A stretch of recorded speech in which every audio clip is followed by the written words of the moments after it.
You're in the loop.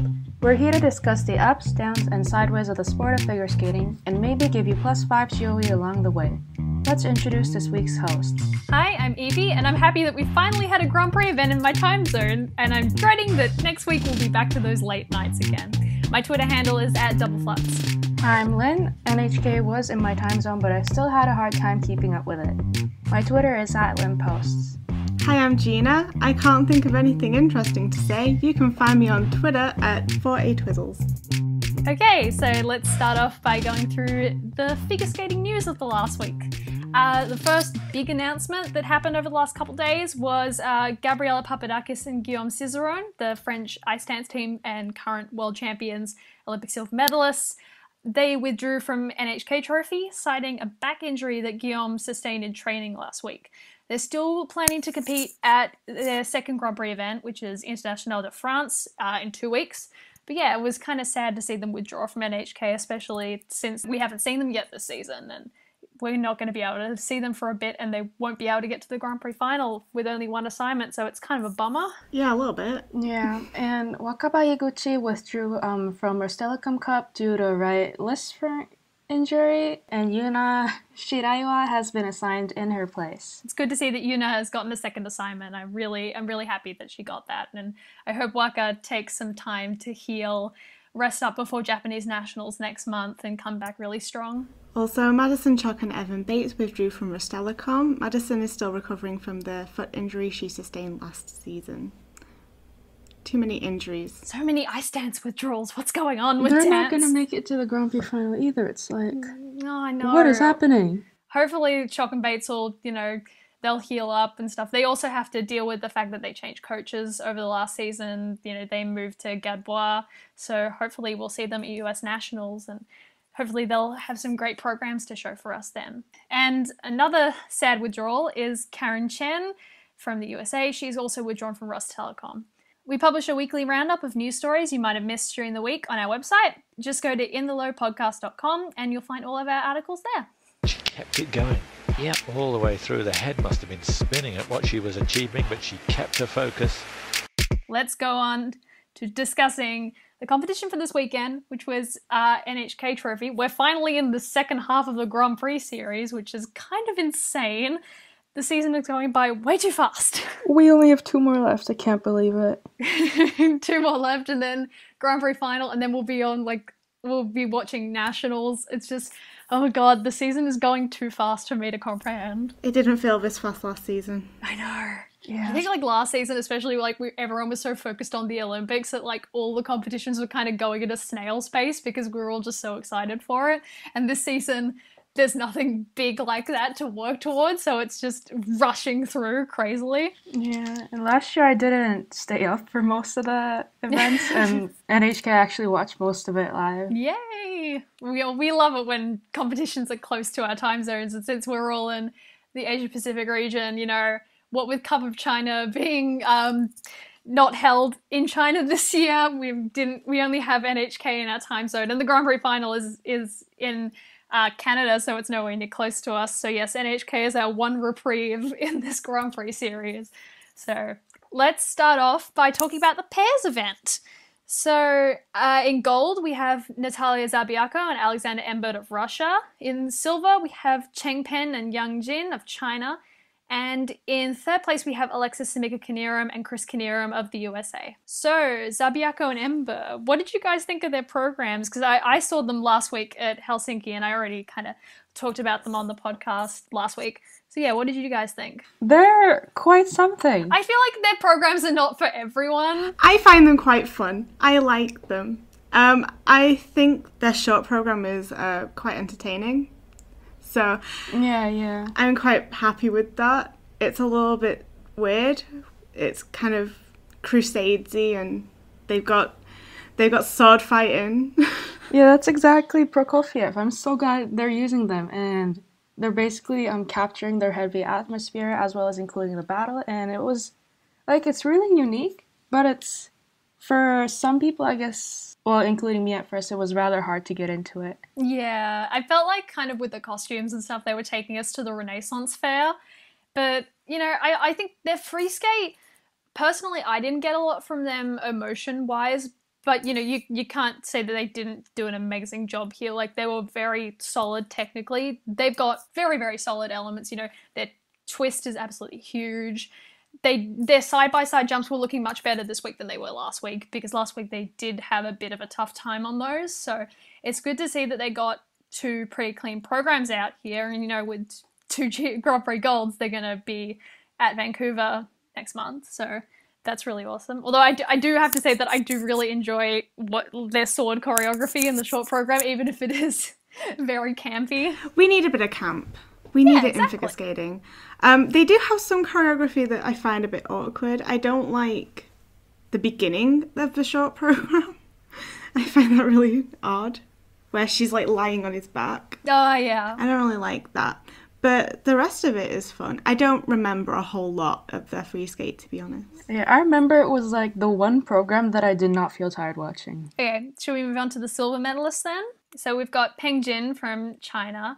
You know, I'm really happy that they had another good set of performances here.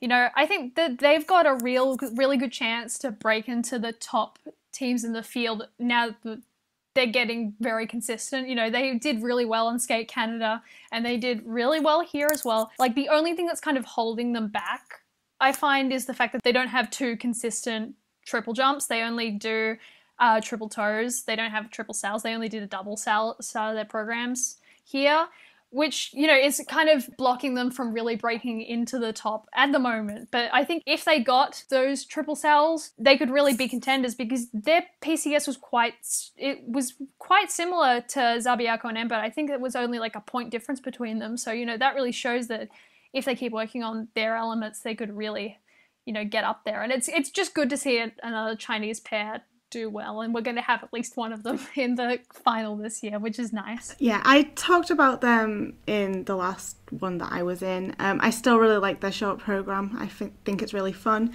I really like watching them skate, and I think their free skate, the performance of it improved from last time. I found it a lot easier to get into the program this time. I didn't really get a lot of things from their program. It's enjoyable to watch, but don't find it the most fascinating thing, but they're great. And a bit of a surprising turn of events. In bronze, we have Alexis Amika-Kiniram and Chris Kiniram of the States. When I was watching the pairs event, I was actually kind of surprised to see them end up with a podium finish, because, you know, only a couple weeks ago we heard about all of their coaching drama and their split from Alyona Savchenko, and now they do have new coaches listed. They're currently being coached by Todd San and Jenny Menno. But yeah, I'm really glad that they managed to skate a decently clean free for them. You know, they did have some issues on the side-by-sides, which isn't an uncommon thing with them or American pairs in general. But yeah, I'm happy that they did well here, and I'm happy that they got on the podium, considering their outing at Skate America wasn't the greatest. Yeah, I mean, it's great that they've managed to get themselves together after all the coaching changes and all of the disruption. They managed to pull themselves together and really deliver here, which is nice.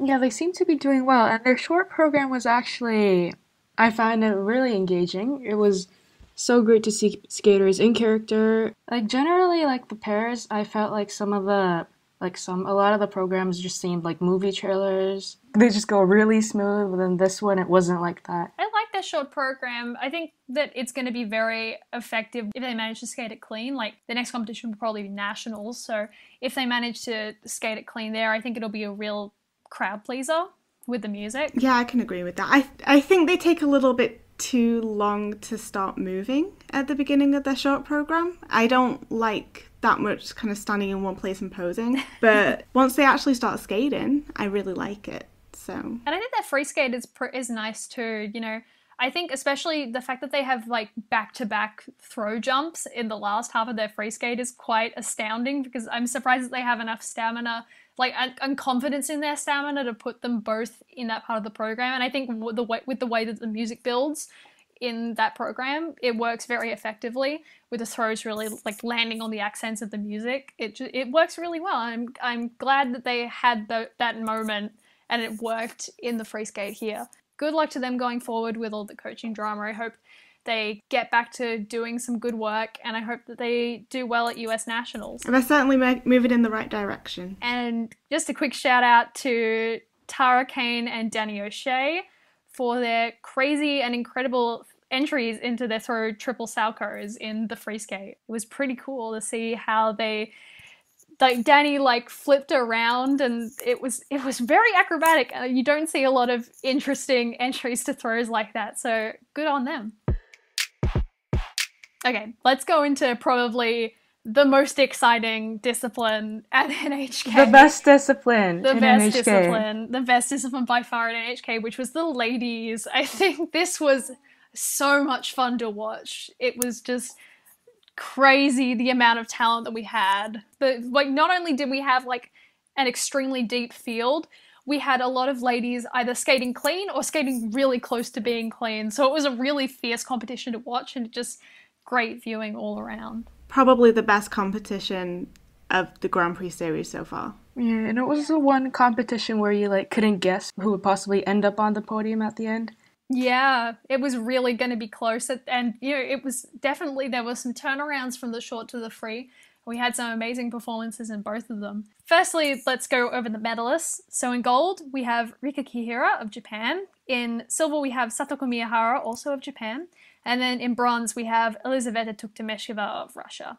So our gold medalist, Rika Kihira, oh my god. Wow. She is a powerhouse. I was astounded by her free skate here. It was beautiful. I was so impressed. I think I cried. She was 5th in the short, and then she pulled up to 1st in the free, and then she won the whole thing. It was extremely impressive. Like, when I saw her in the short program and, you know, fall on the triple axel and under-rotate it, I was just really upset, but I was hoping that she was gonna, you know, come back stronger the day after, fight back in the free. And that's exactly what she did. You know, she landed 2 triple axels, 1 in combination. She's the first woman to ever land a triple axel, triple toe in a senior Grand Prix event. She's got the highest technical score in senior ladies. You know, she scored over 150. It's just insane for a first-year senior. Her first senior Grand Prix. Amazing. So, you know, I think that Rika is really one of those skaters that really could grow into becoming sort of a complete package. Like, she's definitely got, at the moment, those amazing jumps. Like, not only does she have the triple axel, but her triple lutz is beautiful. All of her jumps are technically amazing, and she's got really good basic skating skills. You know, credit to her coaches, Mia Hamada, and her spins are also fantastic. You know, her layback spins. Her layback is gorgeous. They're amazing. Yeah. If she can keep consistent, if she could keep improving on her component scores, she could definitely be a threat going forward to a lot of the other top ladies, which I'm honestly all for. I love Rika. She's just, I'm a really big fan of her and her programs this season. I'm just excited to see what she's going to bring us. Yeah, it is interesting. Well, it's exciting to see more ladies kind of stepping up to the plate to really threaten the Russian dominance in the ladies' field. At first, I had it took me a while to get into her free skate this year, because last year, her La Strada program, it was one of my favorites, and this year, it was just, like, it got really mature, and that's totally right, since she's going into her senior year, but it took me a while to get into it, but right now I can see it definitely working for her. Yeah, I think when I first saw her free skate and like ice shows over the off season, I was not completely sold on it, but here and when she was at her challenger event, Nebula Trophy, I think it really worked. Like, all of the movements to the specific like piano chords in the music, the whole program works so well as an entire package, especially since she skated it clean twice. You know, once you see everything kind of come together, it works so well. Obviously, we've got a lot of ladies in the field, in both juniors and seniors, trying to push the barrier when it comes to technical advances. You know, we've got Rika, we also have Lisa here doing the triple axel. We've got, obviously, all the juniors trying and attempting quads. And we've also got seniors that are training quads as well. Well, Rika did say she was thinking about trying a quad next season. I'm kind of excited to see if she will implement it that next season. I think she could. She's got the technical skills for it. Definitely. Does she need it though? Well, I guess it kind of depends on how this season goes and how the judges reward her skating, because I actually thought like her component scores, especially in the short program, they weren't exceedingly high, but I think they were a bit higher than I was expecting for a Japanese lady fresh out of juniors, which I'm not complaining, because even though she did fall in the short program, she did skate extremely well all around. But I think that it's also like, especially since we have a competition like NHK where we have both Rika and Lisa here who are both doing triple axels, it's interesting to see the differences in their triple axels. Like, you can see that Rika's setup time is pretty short in comparison. Like, she maybe takes around 3, 4, 5 seconds to, you know, build up enough speed and get into the edge to go into the triple axel, whereas Lisa takes a lot longer, around 6 to 7. Well, I think that with Lisa, she is noticeably a little bit slower than Rika in terms of skating skills. So, you know, her longer setup time could be affected by that. Yeah, and I think that's maybe why her triple axel can give her problems. Like in the free skate, she did have the turn out of it. I do wonder if it's because she doesn't quite get that speed into it that Rika does. But Rika also had a problem, so... And Rika also, like, all of her jumps, not only do they have really solid setups, they also have really beautiful running edges coming out of it. Like, her speed just keeps on going. Everything looks very fluid. Should we move on to Satoko? Yes. Satoko Miyahara. Yay, Sato. So yes, she's gotten second in the short, second in the free, and she's definitely with a silver medal here and a gold at Skate America. Definitely on her way to the Grand Prix final next month, which is great to see. I don't know. I was actually surprised to see her come in second. I was kind of surprised to see her come second in the short program. I think it's kind of a common thing to see Japanese ladies, their program component scores not being as high as other ladies when they skate clean. I was kind of surprised to see Saton in second, but I do agree that she should have been second in the free skate because she did have some under rotations and a couple of edge calls. Like she had some unclear edge calls on her Lutzes in the free skate, which is kind of surprising to see. I mean, we did talk about how over the last couple episodes, after the last couple times we've seen her, we've talked about her retooling her jump technique, trying to get more height out of her jumps, and so, you know, is the Lutz edge kind of becoming a problem for her with the retooling of her technique? You know, is it something that's suffering in order to get her jumps higher than they currently are? It could just be a teething issue. It could just be a temporary problem. And personally, I don't know if everyone agrees, but I can actually see her retooling of her jumps paying off already. Oh, really? Yeah, in her short program especially. Her triple Lutz, triple toe in her short program, I immediately thought, wow, she's getting quite a lot more height on her jumps. Yeah, I found that too. Like, I'm sure she's working hard on it, and I'm sure she's improving. I just wish we'd have, like, a clean protocol, like, at the point where she would. Yeah, well, I think that, you know, obviously we're trying to fix the under-rotation issue. She's also... There's kind of a ceiling that she can hit in regards to GOEs with her jumps. You know, she's obviously not at the moment going to qualify for the like 4s and 5s in her jumps because, you know, they don't get the height required to hit the bullet point for, you know, good height, good air position at the moment. And, you know, she's actively aware of this because even though she does have better skills in components than a lot of the other girls, you know, her skating skills are way better than a lot of the other ladies in the field, she does kind of suffer in regards to her tech not being as high as some of the others. So, you know, I'm glad that she's prioritizing retooling her jump technique because I think that if she manages to, you know, going the way she's going, you know, with the height and the under rotation problems and stuff, getting those fixed, I think she could really be a top contender, even more so than she already is. And also, she's got new costumes here. Do we like them? Do you like them? I don't hate them. I like her short program one. I think her short program one kind of makes her look like a princess. I think it makes her look like the same color as the ice, except like a bit darker. That is maybe the problem. with But it. Yeah. her old program, like her old costume was so good. Like, why? Yeah. I'm not a fan of her new free skate costume though. I think I really liked the past two versions that she had. The one that she wore at ice shows earlier in the off season, the purple one with the gradient mesh with it looked so good. And then obviously the one she had over the last couple competitions with the one black sleeve. Yeah, that one was really pretty as well. I didn't like it. You didn't like it, Gina? No. That's alright. Oh, that's alright. The new one she has, it's good, but I think in comparison to the others, it's not as good. I just don't think she needs new costumes. Yeah. So in bronze, Elizaveta took to Mesheva. Oh my god, we're gonna talk about the Empress. Yes, we are. So she's definitely also going to the Grand Prix final since she won gold in Skate Canada.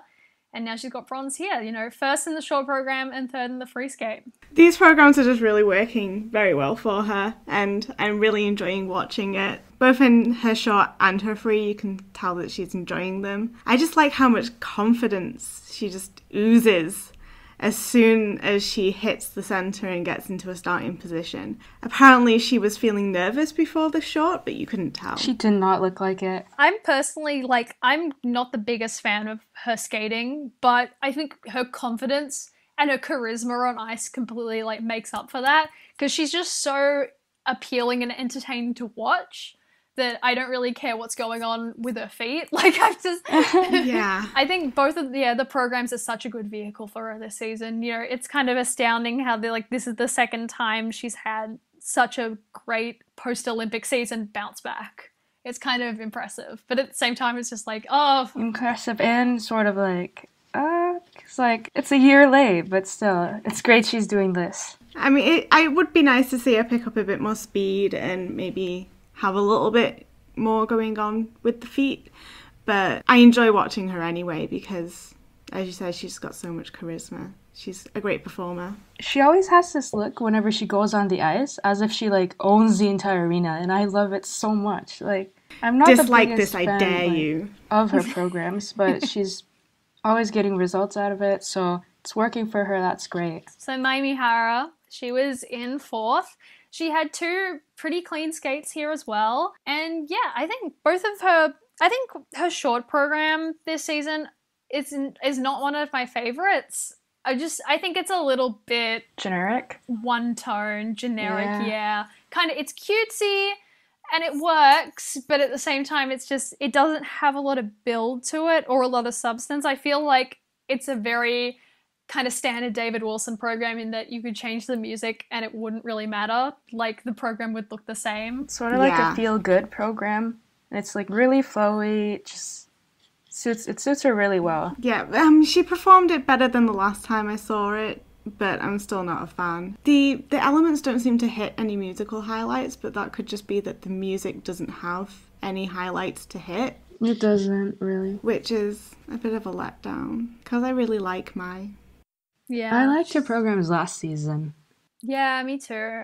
I feel sad because I feel like she tried something a bit different with her short program last season, and I guess she felt it didn't work out for her, and I feel like she maybe lost a bit of confidence and has gone back to this. But it worked for her. I totally think Libertangle worked last year. So did I. I think it worked, but I don't think that she ever performed Libertango to its peak.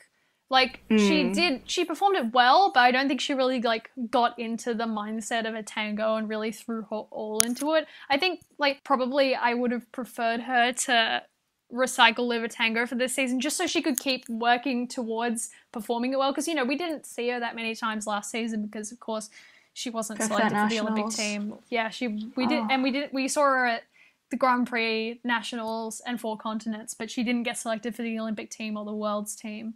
I love her free skate, Gabrielle's oboe. It's a beautiful free skate, but I think I would have actually preferred her to keep her Libertango short program and get a new free skate, because I think she was really onto something with that Libertango short program, whereas I think that Gabrielle's oboe kind of already had its time. It had its peak at Nationals or 4 continents where she really performed it to it all. Yeah, I can agree with that. I would have preferred her keeping both.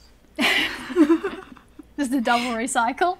Yeah, her programs were so great last year, and it didn't get enough attention as as they deserve. Like, she didn't yield as much results as she could have with, like, not making the Olympics team and all. And I'm just glad her mission free skate is seeing the light again. Yeah, I really like her free skate, and I'm glad that we're getting to see more of it. But I can agree that I wish she kept Libertango, because it would have been nice to see her expand upon her repertoire and continue to build upon that. It's kind of sad to see her results here in relation to the first half of the Grand Prix series, because she did so well here, and her scores here would have got her on the podium at any of the other previous 3 Grand Prix events. But she's been assigned to NHK and also to France in 2 weeks, both with extremely packed ladies' fields. And it makes me kind of sad that she's gotten these 2 assignments, because there's a very, slim, if any, chance now she's going to be able to make the final, which is really disappointing as a fan of hers. It makes me question the Japan Skating Federation's choice to send her to those 2 events, where they could have mixed it around and given her a better chance to qualify for the final. Yeah, she's always so unlucky with Grand Prix assignments. Unsu Lim!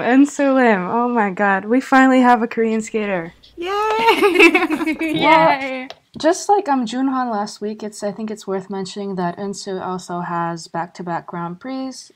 She was at NHK this weekend, and she's going to be at Rostelecom next week. And I'm sure that's going to take a toll on her performance and her time to prepare and everything. And she also collided with Mai Mihara. Yeah, that was so scary. I know, during the 6-minute warm-up. Yeah, I didn't see the collision when it was happening, because the cameras weren't showing it, but I heard the gasp of the crowd, and I was like, what the hell happened? But I looked on Twitter and I saw someone who was at the event say, oh yeah, Unsu and Mai collided, and I was like, oh no. I think that kind of hurt her. I think in the free skate, I think it kind of made her performance of it a little bit more tentative. I think it hurt her a lot. Yeah. I was looking at the slow motion video, and it was basically she was sort of running into Mai, except she couldn't stop herself, and then Mai got out of the way ish. Mai looks fine, and then Unsu totally fell with the full force on her back. It must have hurt a lot, and I'm sure it has something to do with her performance in the free. Yeah, I saw someone say that she had bruises on her thigh afterwards. It's a shame. I think her performance in the free skate was kind of muted a bit because of that, because we'd seen it before where she was using the playfulness of Roxy and the Chicago music, and that's really, I think, what she does well, that kind of playful charm. She's got a beautiful smile and a really good way of expressing herself to the music. But I think because of the fall, it kind of impacted that. And so she wasn't performing to the full extent of her ability, I feel, in the free skate. Yeah. That's such a shame. And she ended up being 6th overall. Her short program was gorgeous, though, I felt. Oh, it was, it was beautiful. I was so proud of her. And with her free skate, she really does have the personality to pull it off. She really sparkles when she's on the ice. I really love watching her for that reason. And we got to see that in her short program, but I do think she was affected in her free. It was kind of weird to see, looking at the protocols after the short program, how crazy her ranges were in terms of PCS. The judges were really fluctuating in their markings, by something 2 to 1.5 points in between each judge. The ranges of 7.5 to 9 in skating skills and interpretation. Gaps of 1 point or more in nearly every category, which you don't see a lot of PCS ranges going to that extent a lot. It was quite confusing. Yeah, one judge was really going hard for her. It was just 9s. That judge was a mood. Yeah, I was that judge. There was a similar one for Mai, who gave her all 9s in all of her components, and I was just like, that judge and I can, we can jam. I like that judge. That was me. It's really strange when you see judges that disagree that much. And, you have some disparity between judges, and that's fine. There's a reason why the judging panel is 9 people, not 2. And the highest and lowest are thrown out to make before making the average. But, yeah, it was really strange to look and be like, huh? one judge is giving her 7s and one judge is giving her 9s. What's going on? It's a big gap. It was definitely very strange to see that kind of thing, especially since, you know, you don't expect a first-year senior to be capable of scoring so high, like 9s and stuff. You don't see a lot of 9s and those kind of performances. Like, she definitely skated amazingly in the short program, you know. Yeah, it's just uncommon to see 9s in the first year. So one of the standout performances, I feel, in the free skate in the ladies event at NHK was Mariah Bell from the USA. She did so well. She really did. I'm really enjoying her this season. I didn't really think a lot about her previously. I didn't like her Chicago program at all. I could just never buy into her being a performing flapper girl. Because she has this kind of girl next door kind of quality. Yeah. She seems like your classmate. Yeah, she's so tiny and she's got such a baby face. So yeah, the Chicago thing didn't work for me, but her programs this season, I think, fit her so perfectly. And she just is so charming in both of them. And she's really grown on me. And her free skate is so beautiful. Yeah, she's performing them so well. Her free skate was just amazing. I especially loved the choreographic sequence in it when she was just doing the spirals and her face was like, she was smiling and it was just breathtaking to watch. Seriously, if you're listening to this and you haven't seen her free skate yet, I encourage you to go find it and watch it, because it's just amazing. That's like one of the things I really like about her. She always seems so happy to be on the ice and like so happy to be skating. It just makes me happy seeing her. I really want her to get on the podium at US Nationals this year. Fingers crossed. So let's move on then to my favourite discipline, ice dance. So for the medalists, we have Caitlin Hawaik and Jean-Luc Baker in gold from the USA. In second place, we have Tiffany Zagorsky and Jonathan Guerrero of Russia. And then in third, we have Rachel Parsons and Michael Parsons, also from the USA. So, Hawaik and Baker, oh my god, I'm so glad that they did well here. You know, they were definitely kind of an unknown going into this because they did withdraw from their one Challenger Series assignment. And, you know, this is their first time we've seen them this season. And they're just coming off the back of a coaching change. You know, they've moved, like a lot of other teams, they've moved to Gabb in Montreal. And, you know, in the rhythm dance, they kind of got hammered on levels. I think their pattern dance got like, the first section got a level 1 and the second section only got like a basic level. Ouch. You know, even their PCS kind of made up for it and they came in second. But their free dance was absolutely stunning, I found. Yeah, the free dance was really beautiful. I found it kind of similar, like it reminded me of like Papadakis and Scissoron's To Build a Home program. You know, it was, you know, lyrical. It was kind of that Montreal modern dance style with the low kind of lifts, which I'm not usually a fan of, but I think that for this program and for them, it really worked.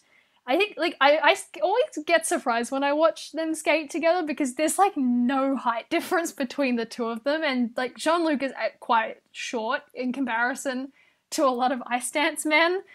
But he's so strong and manages to, you know, do all the lifts and all of the other elements so well. So it's always great to see them skate. You know, they were the 4 Continents champions earlier this year.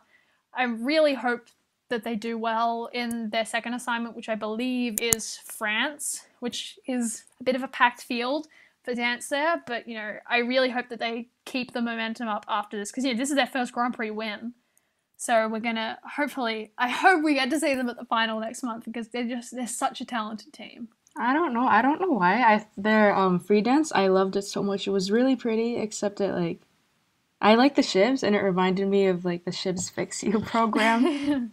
Like, the flow and, like, everything. They were just a really great team. And I just have to say that I love their exhibition program to Austin Powers. I'm glad to see that it's back for this season. It's a good time. I've still yet to catch up with the gala for the NHK. It's a fun time. This was the only gala I actually got to watch Same. so far. It's all been at such awkward times for me, and I just can't, like, I don't see the point in staying up that late just for the gala. But yeah, like, I don't really know much about ice dance. I'm just here for a good time. And That sounds like me. they're a good time. I like watching them. That's all that matters to me. Okay, moving on to the silver medalists. So we got Tiffany Zagorski and Jonathan Guerrero of Russia. You know, they were the bronze medalists back at Skate America in week 1, and with a silver medal here, they're going to be going off to the final. So, you know, I'm glad to see them do so well this season, you know, especially since Tiffany had a really bad knee injury in the off-season and it prevented them from starting their training. They missed the Russian test skates 2 months ago. And so their programs here aren't, their rhythm dance I think is looking really good. They're definitely, their strengths at the moment lie in the rhythm dance. You know, their edge work is really, really good. They were the highest scoring team in terms of the pattern. I think they got a level 4 and a level 3. So that's really, really good. Yeah, I really liked watching the rhythm dance as well. It really works and it hits all the beats and it manages to be like consistent, but then it also manages to be lyrical, and I found that it's a fine line, but they manage to do it well. Tiffany's kind of sassy and I like that. I think that their free dance, we've seen it twice now here in its Scam.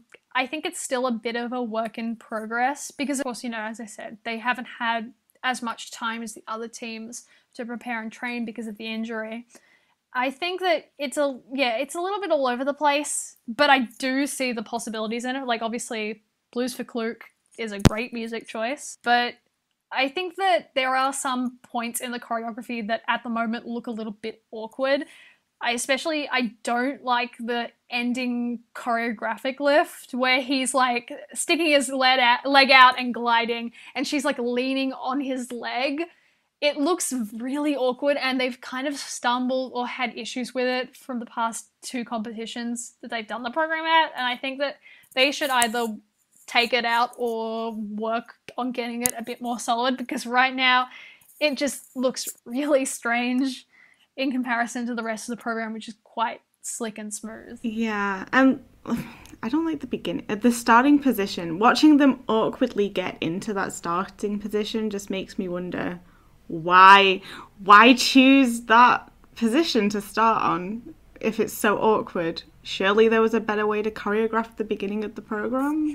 Including the beginning, their free dance just like, it confuses me so much. I was like, I'm sure Blues of Kluk is like, I'm sure like Evie loves it and all. I just did not understand the music. I did not get the program. I think that at the moment it's kind of hard to judge what the program is going to be because it's at the moment very much, you know, not finished. But hopefully, you know, they've obviously got a month until the final, so they've got time to work on all their elements and hopefully get the program a bit more polished up. So hopefully we'll see it a bit more together at the final, and then Russian Nationals a couple weeks after that. And then with the bronze medal, we have Rachel Parsons and Michael Parsons, the sibling team from the USA. You know, they were third in both segments of the competition. We saw them quite a lot in the early season. You know, they were at 3 different challenger events and they got silver. Practically most of them. Yeah, they were in practically most of them. I felt like every couple of weeks we were like, oh, the Parsons are here again. Okay. But, you know, they got silver medals at every one of the events that they entered in the Challenger Series. And they're currently one of the, you know, middle tier US teams that is trying to get to the top now that there's a couple of positions that have been vacated. You know, obviously we've got the Shibs sitting out for a season, and now we have Chock and Bates, who are kind of a question mark going into, you know, the lead up to nationals. So I think, you know, the Parsons, Carrera and Ponomarenko, McNamara and Carpenter, you know, they're all teams in the middle of the US field that I think do have the potential to, you know, rise up and get podium places and get assigned to different events later in the season. And so I think, you know, a bronze medal at a GP event, their first medal on the Grand Prix Series ever, you know, that's a good sign for them.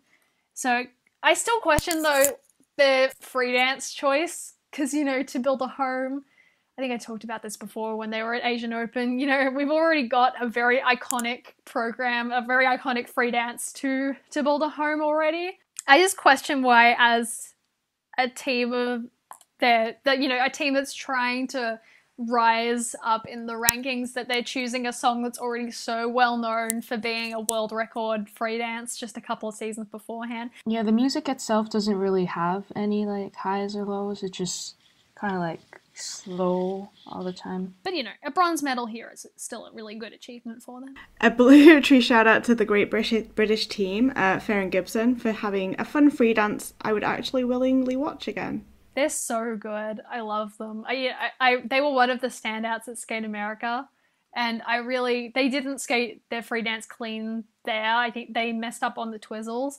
So seeing it clean here was just really good to see. And their score was awesome. I think it was like 113, which was way higher than I thought it was actually going to get. I was predicting like 108, 109. And then when the score came out, I was pleasantly surprised. So, you know, if they can keep consistency up going forward in the next couple competitions, which since they've already finished their assignments will be Europeans and then Worlds, if they keep their consistency up with these programs, there's definitely a chance that they can really rise up to the top level teams, which I'm all for. I really like them. Yeah, I really enjoyed watching their free dance. Like I couldn't watch Ice Dance live, and then Evie recommended me. Thank you so much for that. No problem. I've been like telling everyone to go watch their free dance and Skate America app, and I'm just like, do you like disco? Watch this. They dance to September. It's a lot of fun. You'll jam to it.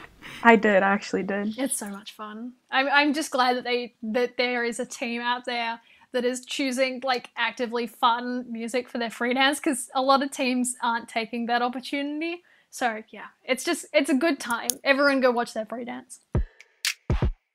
Okay, so for the men, for the gold medalists, we have Shoma Uno from Japan, and in silver we have Sergei Voronov from Russia, and in third we have Matteo Rizzo from Italy. This wasn't a great competition for the dudes. Definitely. For the short and the free. It was not great. Especially the free. The free The free was hard to watch. It did not go well. Yeah, I think I heard somewhere that I think the British Eurosport commentators were saying that the ice conditions weren't great for the free, which kind of explains what was happening. I was watching the British Eurosport stream, and Chris Howarth was mentioning that it was quite warm in the arena before the first group started. If I remember correctly, the Korean commentators also talked about the ice quality as well. It was not good. He suggested that maybe the ice was getting a bit soft, and that's why so many men were having problems with their axles, because when the ice is softer, it's harder to get a grip with the edge, and your edge will slip a lot more. And this is like the second week in a row that we've had a competition with ice issues, because like last week in Helsinki, they were reporting similar problems in like the men's event there. Like we had reports of Yuzuru Hanyu saying to the media that he was having trouble with his edge jumps because the ice was softer. You know, obviously the ice wasn't as bad as, say, Boston 2016 Worlds when there was the visible like lake in the rink with the big water patch on the judges' side. But, you know, you have to think about how ice quality really affects the skating and the skating quality of all the men, because it's really worrying when you see that many guys splat, for lack of a better term. Yeah. Like, this event was, like, the person who, like, messes up the least wins. Yeah. Let's go on to our gold medalist, Shoma Uno of Japan. So with 2 golds, one from here, one from Skate Canada. He is definitely going off to the Grand Prix final next month. And obviously, as we said, you know, the men's event was kind of a mess, and he was not clean in either of his performances here, but he still grabbed the gold. Who needs combos? Combos are overrated. Like, I really wish he would do his combo first. Like, he has 2 quad toes, and he always does it. He always puts the combo in the second one, and I'm just like, why does he do that? Well, probably for, you know, points. I heard reports of Shoma saying that he was struggling with his quad toe, triple toe combo, and and his coaches were talking about the possibility of changing it out for something else. But he's being stubborn, yeah. He's being a bit stubborn, I guess. Yeah, he wants more time to fix, I guess. Yeah. I am glad, though, that we didn't get another... Like, even though he did obviously have the fall in the short program, I'm glad that he didn't have such a scary fall like at Skate Canada, where he, you know, slid and almost hit the boards after his triple axel. So it was still distressing to see here, obviously, but slightly less scary than Skate Canada. He did do so much better in the free, so yeah, sort of made up for it. Yeah, his free program does seem to be improving in performance at the very least. His stamina seems to have stabilized, so that second half and the step sequence and everything in the third movement is a lot better. And he looks a little bit less like he's about to die. Yeah, like about stamina, apparently the British Eurosport commentators did say that he sometimes substitutes the triple axel quad toe for a bunch of his jumping passes just to like increase his stamina. And he's really working on it. Yeah, I didn't hear that part. I obviously wasn't listening to Chris at that point, but I can imagine Shoma doing that. He's obviously worked very hard on his stamina and his strength overall, and you can see that starting to pay off. I will say that in his free program, his step sequence is not the best. It is not impressive. No, which is really sad because Shoma's step sequences are usually so good. Especially since we have like such a great step sequence in the short program where that's really like the highlight. And yeah, I think the free skate in general is just not my favorite. I'm really not a huge fan of the choreographic sequence in it because, you know, it's just one spread eagle and a bestie squat, and that's about it. And like, I'll give it to him. It is a really beautiful spread eagle. You know, he holds it really, really nicely, but it's very clearly empty. And I think if it wasn't pointed out to me, or if like the judges didn't have their like planned program content in front of them, I don't think it's that like obvious that is meant to be the choreographic sequence. You get what I mean? Oh, I completely agree. I always need to look at the technical score box in the upper left corner because I would have no idea that was a choreographic sequence. I always forget and just think it's there's a transition. And he relies so much on spread eagles. He really needs more variation. I am kind of starting to enjoy Moonlight Sonata a little bit more than I did at the start of the season. I think I'm very, very slowly being won over by it. I think it's more effective when he does land his opening jumps in the program because, you know, obviously we've talked about this a lot, but you know, the first half of his free skate is kind of empty, but I think it's exemplified in the fact that if he doesn't land the opening jumps, but here they were obviously pretty decently spot on, so it was kind of good to see that, I feel. Like, I was so impressed to see him land the first few quads. It seems so much smoother than usual. There's just not much going on in the program. And if he, like, falls on the jumps, then it's just a chaotic program. I do wonder if maybe he could benefit from working with different choreographers for his competitive programs, either in collaboration or otherwise. And I understand why he wants to stick with his coach, but at the same time I'm like, well, maybe you could try different Japanese choreographers instead. Yeah, I wouldn't mind him working with someone like Kenji Miyamoto, Nanami Abe, you know, choreographers that really excel in giving skaters unique and interesting and difficult movements for their bodies. Yeah, like his programs are always so similar. Like my problem with Moonlight is that like if we like change it to like a completely different music, but with like the similar genre, then it could work for like basically any other classical music program. That's my main problem with it. There's just not much going on. It just feels like another program for like the Olympics, such as like he brought Turandot back for the Olympics, and he also did Winter from Four Seasons, so it was like 2 war horses, 2 very well-known programs, and 2 programs with not very much going on. Yeah. And I just don't really think he needs to do Moonlight Sonata right now since the Olympics is over, and he doesn't need to do like programs that are well-known. And I just really think this is a time to like branch out and try new things, new styles and everything. Like, I know Shoma did say that he's been trying a lot of new things, like new styles, new choreographic positions, he said. Because he said he was like, some parts of his body were hurting because of it. Like, he's definitely exploring different styles for his exhibition skates this season. And I really want him to think about, like, in the next season or the next season after that, extending that same kind of line of thought to his competitive programs. Although I will say that I've definitely been completely won over to Stairway. It's even if the first half is kind of a little bit empty, the second half makes up for it with that step sequence. It just rocks. I feel like Stairway could do with some tweaking so that instead of being kind of flat and then coming to life at the step sequence, it being more of a gradual build-up, because at the moment it kind of doesn't. With both programs, I feel like in his competitive programs, he does need to extend his repertoire of moves because it is a lot of the same. And there's things that he can do that we just don't see in his programs. Like, he has a really nice Inabawa.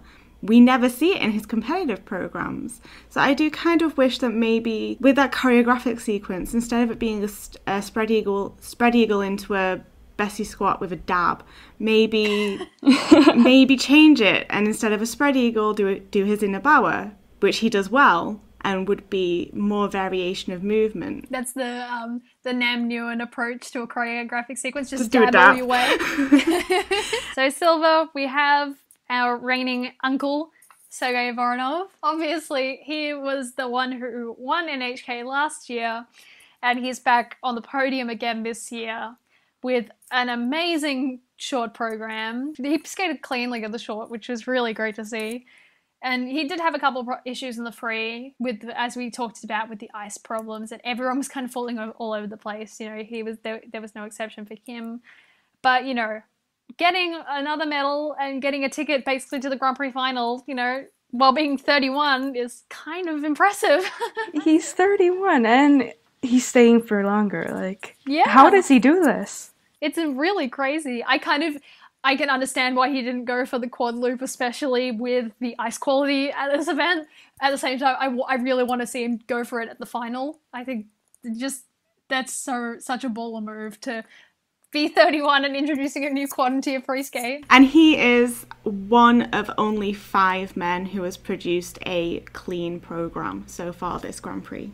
Damn, that's impressive. So I'm just really happy watching him. He makes me so happy. It's just so much fun to watch these older guys doing well, because they seem to just stay out of love of the sport and love of competing, and it's just nice to see that being rewarded. Like, especially at the end of his short program, he had such a great short program this time. Like, he was using Rachmaninoff, and he was actually not using the Piano Concerto No. 2, and he did so well, and like, he knew it at the end. You could see it from his reaction. That just made me so happy looking at it. It's the best feeling. You could just see him, like, visibly extremely happy with his results in the short. It's so good.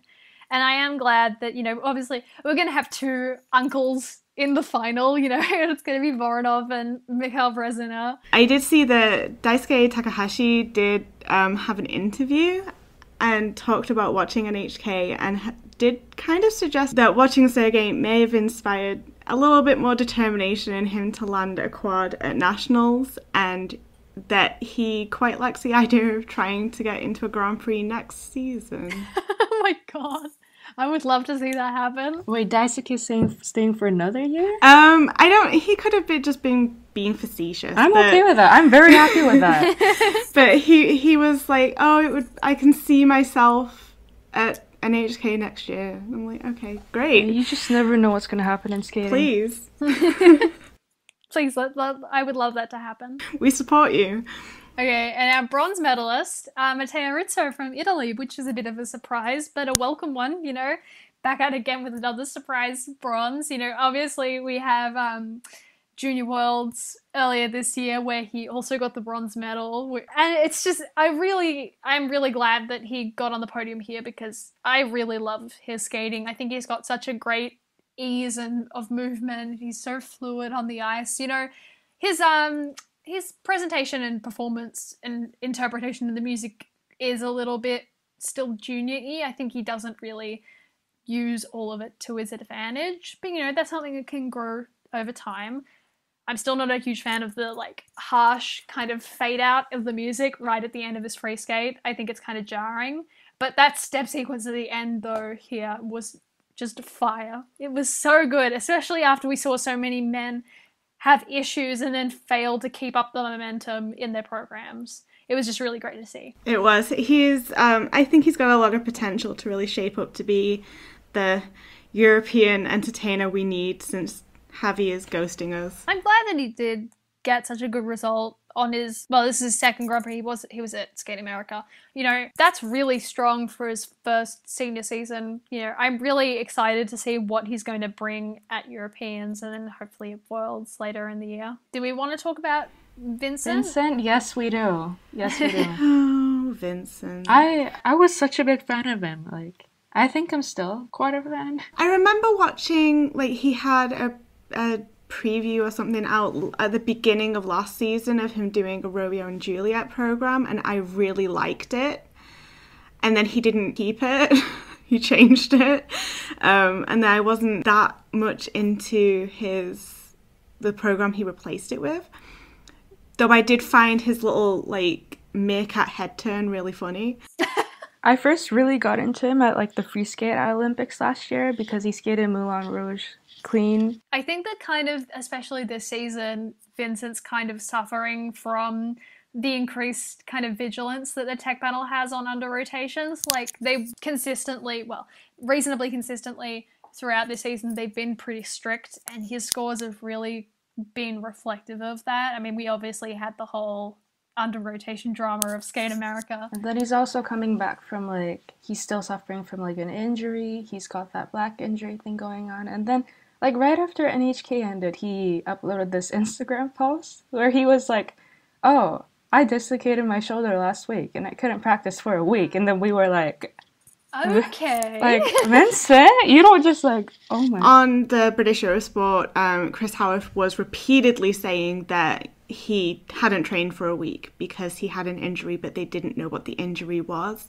So it does make a lot of sense that he did not go really wild with the quads in his free skate and did have some struggles, which is a real shame. It sucks when, you know, skaters are injured and they can't practice. It's really impressive that he stayed in for NHK with all the injuries going on. And he was like, he almost got the bronze medal. He was like 1.29 points away from Matteo Rizzo, so he could have gotten the bronze here. Just those under rotations.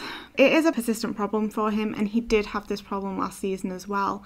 I think maybe last season he got away with a couple here and there because he tends to be right on that quarter rotation. Yeah, I think he benefited last season from the fact that, you know, obviously we had the change in the rules about the quarter rotation, how last season it was needed to be greater than a quarter and now it's on the quarter or greater. So I think he's suffering a bit from that. Yeah, because calls where the technical panel maybe would have sided with him, they're now not. And that's just the way it is. I hope that he regroups with his coaches, and, you know, he's obviously got quite a bit of time until US Nationals in January. So obviously he needs to recover from the injuries that he's currently suffered to the best of his ability. And I think that going forward, fixing his under rotation issue is going to be the key to him succeeding in the US men's field. I would like to see him work on his projection and his engagement with the music and his engagement with the crowd a bit more as well, because I think he does have some potential there. There was a period where I did actually kind of prefer Vincent over Nathan because I could get a little bit more connection with him, whereas with Nathan I really struggle. Mm-hmm. But Vincent, I think, is maybe suffering from having so many injuries holding him back. He's not really developing. And just a little quick shout out to Denis Vasilievs of Latvia. He didn't have the best outing here. He ended up in 8th place overall after two kind of, you know, shaky programs. But I think they're both looking really good, especially his short program with the bright yellow pants that he's sporting. Banana pants. It's definitely a look, but, you know, He pulls it off. I kind of wish he would go full banana and go for, like, a bright yellow top and, like, go full on, lean into the disco, you know? I'd be into that. Like, bejewel the hell out of the pants, you know, flared pant legs, you know, I'd be down for that. Stefan's really having an impact on him. I really appreciate Denis. He's so much fun. Even if his short program wasn't clean, you know, the charisma and the enjoyment factor that he brings to the program is so good. I love him. Denis's short program was like my favorite from the men's, and it was the one program. I think I rewatched it like 6 or 7 times after it ended. I liked it so much. Well, it looked as much fun to skate as it was to watch, wherever you're watching from. So shout out of the week for this week goes to NHK Trophy, because they actually had proper metallic medals as opposed to the last 3 weeks, which has just been like plastic. Apparently it was glass, but it did not look like it. You know, NHK with their fancy metallic medals and everyone kind of looking like cheap drink coasters. And NHK has that pretty like red, white ribbons. Yeah, and they also get like the trophy and they get the wreath. It's a good moment. I especially liked the juggling act the medalists had to do with, the gold medalists had to do with the trophy and the flowers. And like when Shoma was getting his awards presented to him and he had the trophy and the flowers in both of his hands and he put the trophy down on the podium. Yeah, it was such a funny moment. And then he was about to pick it back up and then they announced the handshakes and then he was like, nope, never mind. It was a really cute moment. Also, shout out to Javi for having a sold-out ice show in Spain. That's such a good thing to see. I know, and the show goes on till December. The last one's December 29th, I believe. I'm actually going to the last 2 shows. Oh, so I'm let really me guess looking why you're forward going, to... Lynn. I'm going to take a I wild don't know. stab. I'm a big fan of Javier Fernandez. It also kind of helps that one Korean ladies Olympic champion is going to be there, I think. I wonder who she is. No, I wonder. Thank you for listening. We hope to see you again for our next episode, which will be about Rostelecom Cup. If you want to get in touch with us, then please feel free to contact us via our website, inthelittlepodcast.com, or on Twitter, Tumblr, or Facebook. You can find our episodes on YouTube, iTunes, Google Play, Stitcher, and Spotify. If you enjoyed the show and want to help support the team, please consider making a donation to us on our Ko-fi page.